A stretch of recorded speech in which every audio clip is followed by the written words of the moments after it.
Continuously optimize all parts of your funnel. Up to this point, you already know how to build a following on Instagram. You also already know how to create content that would not only build up your following, but can also draw attention to your profile page. Your profile page, of course, is where your target link is. When people click your target link, they go outside of Instagram and they go to a page you specify. This is the page where the action takes place.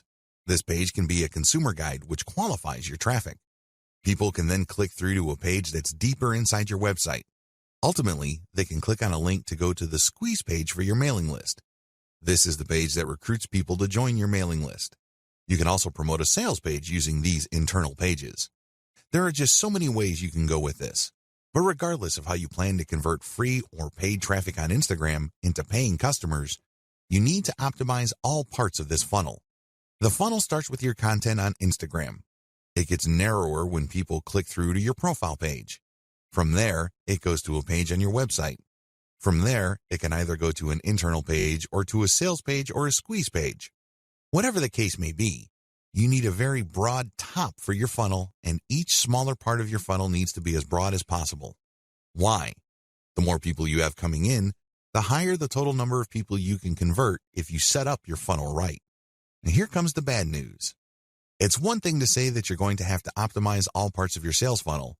It's another to actually succeed doing them. You see, the biggest challenge here is random optimization. When people get the idea that they need to optimize their sales funnel, they basically would come up with a completely new funnel. They would come up with completely new ads. They would mix and match. And sometimes they succeed, but most of the time, they don't really come up with much of an improvement. Why? They're doing it in a random way. Make no mistake, random optimization is usually a waste of time. It really is. Even on the off chance that you were able to make certain random changes and all of a sudden your funnel converts at a higher rate, you're still in the dark. Why? You don't know which part of your funnel accounts for the improvement. And even if you are able to see which parts account for the difference, you don't know which segment of that part improved your results. Do you see how this works? Do you see why this is so confusing and so frustrating? Use elemental optimization. Thankfully, there is a better way to do optimization. You can use elemental optimization. Instead of just taking random guesses as to what would turbocharge the results of your sales funnel, you break up each part of the sales funnel process into elements and you make changes on an element-to-element basis. This way, you will only move on to the next element once you have improved the results of the previous element to a certain degree. Once you're happy with those improvements, then you move on to the next element, and then the next element after that. Please understand that the sales funnel is made up of many different parts. Each of these have different elements, but they can all be broken down into some common elements. The sales funnel, of course, involves the photos that you use on Instagram, your profile page, your consumer article or landing page article, and then your internal pages. Each of these have to be optimized, and each of these have separate elements within them.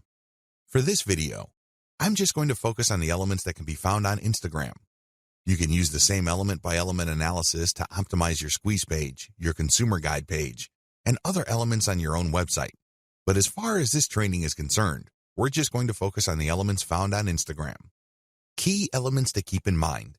When optimizing, here are the elements that you should focus on. Profile URL. This is the profile page that you have on Instagram. You can change the picture, you can change the description, but just make sure that when you make changes, you go element by element. This means you can swap out pictures until you get a nice improvement. Once the improvement is sustainable, you then change the text. See if it improves your click-through rate. Once you are able to do that, then you can change the landing page URL. Photos and videos. This should be obvious. These are the photos and videos that you post. Pay attention to engagement levels. Pay attention to click-through. If you notice that certain photos tend to get a lot more clicks, then post more of those photos. Keep posting similar photos until you can reach a sustainable high level of click-throughs. Hashtags. Keep switching around hashtags to see if there is any marked improvement in your click-through and your conversions. After you've reversed engineered your competitors, you should have a starting point. But don't end there. Keep playing around with the hashtags, customize the hashtags, and research related hashtags to see if you can get better results. Description. This is the text that you post along with your photos or videos. Post the same picture but play around with different descriptions. See if these different calls to action lead to greater click-throughs and eventually greater conversions. Posting time. If you're using software to post on Instagram, take note of when your content is posted. Pay attention to when most of your engagement takes place. Try to line up your posting time with engagement levels to optimize the effectiveness of your content. What to look for. When optimizing, you should look for the following. These indicate success. Look for increased click-through rate, increased dwell time, deeper clicks inside your website, and better conversion rates. Of course, we all know that at the end of the day, conversion is what matters the most. In fact, it's the only thing that matters. How come? Conversions puts dollars in your pockets and nothing else. However, to get there, you have to increase click-through rates. You also have to see if the page that you are presenting to people you draw from Instagram holds their attention for a longer time. You can keep optimizing that page to maximize dwell time.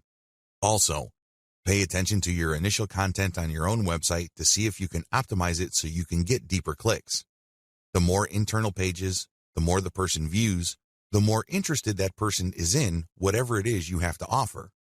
Ultimately, if you take care of these in an element-by-element basis, you can increase conversion rate.